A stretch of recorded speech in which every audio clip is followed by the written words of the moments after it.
The 4th of June 2018, 10 years on, Robert Kubica looks back on the 2008 Canadian Grand Prix, the race where he scored his one and only F1 victory to date. Amongst the topics covered, amongst his reminiscences, his feelings on returning to the scene of his biggest F1 crash, an ominous conversation with one-time Grand Prix winner Jean Alesi, and why he longs to get his hands back on the trophy that has since taken on even greater importance. Unfortunately, we are unable to play the video at this time. Error code unknown. Kubica was chasing Jarno Trulli's Toyota on lap 27 of the 2007 Canadian Grand Prix on the approach to the hairpin when the BMW Sauber driver clipped his rival, spearing him off track and into the wall at around 230 km/h. The G-forces peaked at 75 G on contact. He then barrel-rolled across the circuit before the car came to rest on its side up against the barrier. Kubica miraculously escaped with little more than a sprained ankle. I didn't know what to feel when I walked towards the hairpin during Thursday's track walk. On my return to circuit, Gilles Villeneuve. It was a very big accident that I had the previous year. But it was actually a bigger shock that nothing happened. I was very lucky. I remember looking at the wall where I first made contact. There were no negative emotions. I just walked on and put it out of my mind. When I got in the car, put my visor down and hit the track for the first time on Friday, I didn't think about the crash. I was so focused on what was going on, focused on driving, on getting our preparations right for the weekend. The crash didn't come into my mind. I had no thoughts about it. I had a job to do. I've always liked the track in Montreal. And Canada has always been very friendly to me. In 2006, when I was reserve driver, I was very quick in FP1. The following year was obviously a bad weekend for me, but in 2008, I went there convinced that it was a good track for me. When you feel confident, it's a good start. In that season, BMW Sauber were very competitive. We didn't have the best car, but we could compete. Kubica was second quickest in both Friday practice sessions, behind Felipe Massa and Lewis Hamilton respectively. We were strong all weekend, not as strong as McLaren, but not far off. However, there was a big determining factor: the asphalt was coming off. In some corners, it was more guessing what line you had to take, especially in qualifying. I was not taking the optimal racing line in several places because I was avoiding the asphalt pieces that were loose. I did a very good lap in qualifying. Through the hairpin, you had to stay very tight.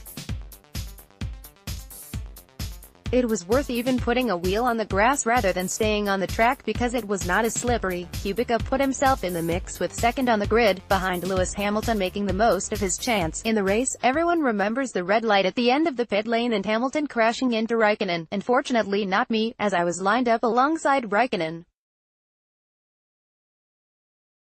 But I think we were in a position to win the race, even without this accident. We had a good strategy and executed it well. As I was doing 2 stops, I had to pass my teammate Heidfeld and then push to create a gap big enough to pit and rejoin ahead of him if I wanted to win. I started to build an advantage, but then got stuck behind Team O'Glock for a few laps. When I got clear I could push again, but it wasn't until I had around 24 seconds after around 12 laps that I felt I had done enough. Of course, you never know what will happen, but the stop went smoothly and I rejoined in the lead.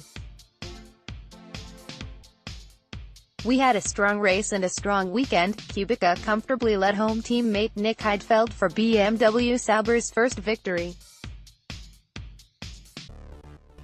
It remains the Swiss team's only win. I flew out straight after the race because I had work to do at the factory before heading to Barcelona for testing. It was good, but I regret doing that. I was the guy who would not celebrate because yes, we won it, we got the points, but my focus was on the next race. Now, with hindsight, I would enjoy it more with the guys, so I apologized to them. I was young and motivated and didn't want to give up the momentum. After the race, Jean Alesi was there. He came to congratulate me and said, "Don't do the same as me." I asked, "What do you mean?" And he said, "I won just one." In Canada, I had this sentence in my mind for the following years. The next season was difficult. Our performance wasn't as good. Then in 2010, I found myself thinking, I don't want to end up like Jean. I don't want to do it. But we know what happened. It's funny that what he said happened. For sure he didn't wish me this, but that's life. And there's still time. Kubica contested 47 more Grand Prix after Canada, during which he scored 7 further podiums with a best finish of second, before suffering life-threatening injuries in a rally crash immediately prior to the 2011 season. After a 6-year hiatus, he returned to the wheel of an F1 car, testing for Renault and Williams before agreeing a deal to be the latter's reserve this season. I don't have my trophy. The team kept it, and I didn't get a copy, which I'm a bit upset with them about. It was the team policy. I had it in my contract actually, but I thought I would at least get a copy. But I didn't. The last time I saw my trophy was during the team photo after the podium. I don't have my car either. I would love it. I was trying to buy a car a couple of years ago, the 2008 race-winning car, but I haven't been successful. There's a long story about those cars. Not many exist in their original form, as most of the chassis were adapted to Kerr's cars for development for 2009. Some chassis are not alive anymore. I think there are only 3 or 4 2008 full-spec cars existing.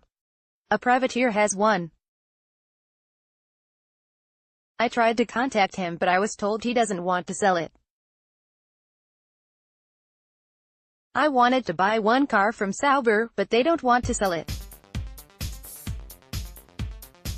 I'm not the kind of person who is attached to material things, but still those things are really nice. For most of the people, it has no value, but for me it has big value. We'll try to get it in the future. The 10 years since my win have passed very quickly. It reminds me how young I was, and a reminder that time is running very fast. I probably appreciate the weekend more now than at that point in my career. When I crossed the line, my engineer told me I was leading the championship for the first time in my career. The feeling was strange, but positive. We had made a very strong start that year. We adapted very quickly to the new rules, where traction control had been removed. But Canada was the peak. We slowed our development, as our goal had been achieved. Our focus switched to 2009, when Kerr's would be introduced. It's a shame because in the end, how the season developed, we didn't always have the quickest car, but we were always in front, and we were very consistent. But I'm not the guy who looks behind. It's all in the past. It was a fantastic moment, a fantastic weekend, and a fond memory.